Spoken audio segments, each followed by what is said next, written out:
Assalamualaikum warahmatullahi wabarakatuh. Hai semuanya, perkenalkan nama saya Anis Mutia Asri. Saya dari Fakultas Ekonomi dan Bisnis jurusan S1 Akuntansi dengan NPM 2211031156.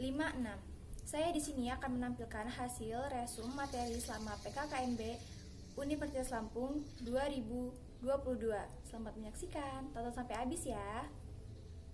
Seminar 1D1 dengan tema Peran Kepolisian Republik Indonesia terhadap Kejahatan Digital dengan narasumber Bapak Yusi Andi Yusri, SIKM Medcom. Pasal-pasal yang mengatur tindak kejahatan digital antara lain Pasal 27 ayat 1 sampai 4 UU ITE yang memiliki muatan 1. Melanggar asusila, 2. Perjudian, 3. Pencemaran nama baik, 4. Pemerasan atau pengancaman. Pasal 28 ayat 1 sampai 2 UU ITE yang memuat 1. Tentang hoax dan berita menyesatkan yang mengakibatkan kerugian, 2. Informasi pemicu perpecahan. Pasal 29 UU ITE tentang sengaja menyebarkan data pribadi orang lain serta Pasal 30 ayat 1 sampai 3 UU ITE tentang mengakses komputer atau sistem elektronik orang lain dengan cara apapun untuk memperoleh informasi. Contoh pelanggaran hukum di dunia maya yaitu 1. Pornografi, 2. Pelanggaran hak cipta, 3. Penipuan online, 4. Judi online, 5. Pencemaran nama baik, 6. Penyebaran hoaks, 7. Illegal access. Tips terhindar dari jeratan hukum UU ITE 1. Menyaring informasi, 2. Pengecekan lebih teliti sebelum melakukan transaksi online, 3. Tulisan yang dibuat harus didukung fakta dan data, 4. Jangan hanya mengkritik tetapi berikan juga solusi, 5. Jangan takut meminta maaf jika salah menyebarkan informasi. Seminar 2D1 dengan tema pengembangan karakter mahasiswa sebagai intelektual dan anti-bullying dengan narasumber Dr. Susetya Herawati, STMSI. Bullying adalah segala tindakan yang berasal dari luar berupa penindasan, kekerasan, baik fisik maupun verbal yang membuat tidak nyaman bahkan tertekan. Di mana saja bullying dapat terjadi. Bullying terjadi di mana saja, baik di lingkungan sekolah, kerja, masyarakat, tempat umum, bahkan di lingkungan keluarga sekalipun, bullying kerap terjadi. Bullying terjadi akibat adanya kemunduran nilai budaya dan nilai-nilai Pancasila. Apa yang menyebabkan kemunduran budaya? Cipto mengatakan kemunduran budaya disebabkan oleh 1. Hancurnya nilai-nilai demokrasi, 2. Memudahnya kehidupan kewarganegaraan, 3. Kemerosotan nilai toleransi, 4. Memudahnya nilai kejujuran, kesopanan dan rasa tolong, 5. Melemahnya nilai dalam keluarga, 6. Praktek korupsi dan nepotisme. Stop bullying dan jadilah generasi muda yang peka akan lingkungan, bersikap adil terhadap setiap orang. Siapa itu generasi muda? Yaitu 1. Pelajar, 2. Mahasiswa, 3. Pemuda yang tidak termasuk pelajar ataupun mahasiswa. Seminar 3D1 dengan tema pengembangan karakter mahasiswa dalam perspektif agama dengan narasumber Kiai Haji Said Agil Siroj, MA. Beliau mengatakan bahwa Indonesia bukan negara agama, tapi negara yang mengharumkan rakyatnya untuk menolak agama. Yang paling penting adalah bagaimana menata masyarakat yang religius, nasionalis. Itu yang penting jika ingin membangun dan menjaga persatuan Indonesia. Martabat bangsa bukan ditafsirkan untuk agamanya, tetapi untuk kemajuan budayanya. Seminar 1D2 dengan tema Merdeka Belajar Kampus Merdeka dengan narasumber Prof. Dr. Heryandi, SHMS.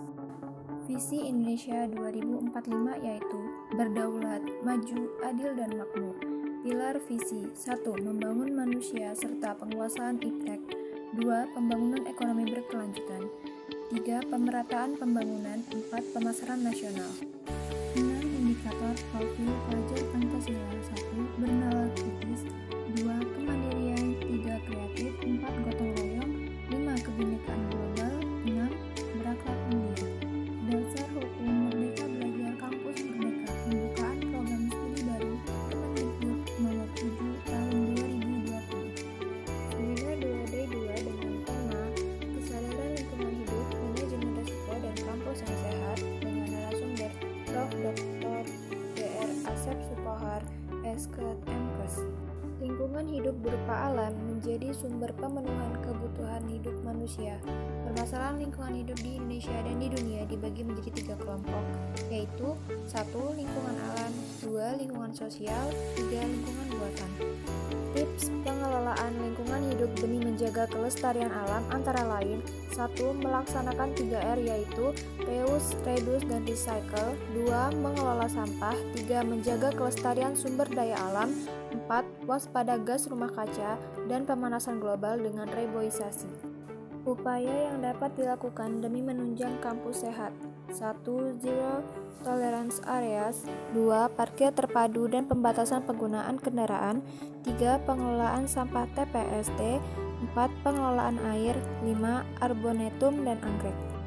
Mengapa kita perlu melakukan manajemen risiko? 1.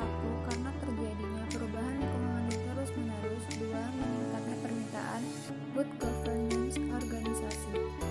Seminar 3D2 dengan tema Etika dan Norma Kehidupan Kampus oleh Prof. Dr. Yulianto MSI. 4 tipe mahasiswa dalam perkuliahan 1. Mahasiswa yang selalu suka belajar 2. Mahasiswa yang suka berorganisasi 3. Mahasiswa yang suka belajar dan berorganisasi 4. Berkuliah hanya untuk main-main. Seminar 4D2 dengan tema Perguruan Tinggi di Era Revolusi Industri 4.0 dan Kehidupan Kampus pada Masa Pandemi oleh Prof. Ir. Suharso, PhD. Pembelajaran daring merupakan tantangan bagi dunia pendidikan dengan situasi Indonesia yang memiliki ribuan pulau. Bagaimana teknologi dapat digunakan, bagaimana penyediaan akses internet masih menjadi suatu kemewahan. Ini merupakan tantangan bagi semua pihak. Seminar 1D3 dengan tema Sistem Perkuliahan dan Pembimbingan Akademik. Keterampilan abad 21 yang harus dikuasai antara lain 1. Literasi dasar 2. Kompetensi seperti berpikir kritis, komunikasi, dan kolaborasi 3. Kualitas karakter. Hal ini mendukung dengan program Kemendikbud yaitu Merdeka Belajar Kampus Merdeka demi mewujudkan proses pembelajaran di perguruan tinggi yang otonom dan fleksibel sehingga tercipta kultur belajar yang inovatif, tidak mengekang, dan sesuai dengan kebutuhan mahasiswa. Seminar 2D3 tentang Kode Etik Fasilitas Mahasiswa dan Fasilitas Belajar. Fasilitas di EPB antara lain 1. Student Center 2. Business Learning Center 3. Masjid 4. Lapangan 5. English Area 6. Laboratorium 7. Perpustakaan dan seterusnya.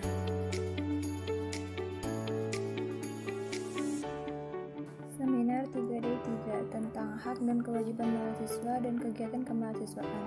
Peraturan Dekan FEB Unila nomor 4426/UM/1/1/2016 tentang tata pergaulan mahasiswa di FEB Unila. Tata pergaulan mahasiswa adalah pelaksanaan norma dan etika akademik yang berkaitan dengan pelaksanaan tridharma perguruan tinggi. Tridharma dibagi menjadi 3 yaitu pendidikan, penelitian, dan pengabdian di masyarakat. Seminar 1D4 Mengapa harus saham? Saham merupakan tanda kepemilikan atas suatu perusahaan. Mengapa kita harus memiliki saham? Saham merupakan salah satu bentuk harta dalam jangka panjang yang memiliki waktu fleksibel. Dengan saham, kita mampu mempersiapkan keperluan kita di masa yang akan datang. Seminar 2D4 Kepemimpinan. Kepemimpinan merupakan suatu kondisi di mana kita harus mampu memilih sesuatu keputusan dengan mengambil segala risiko yang ada.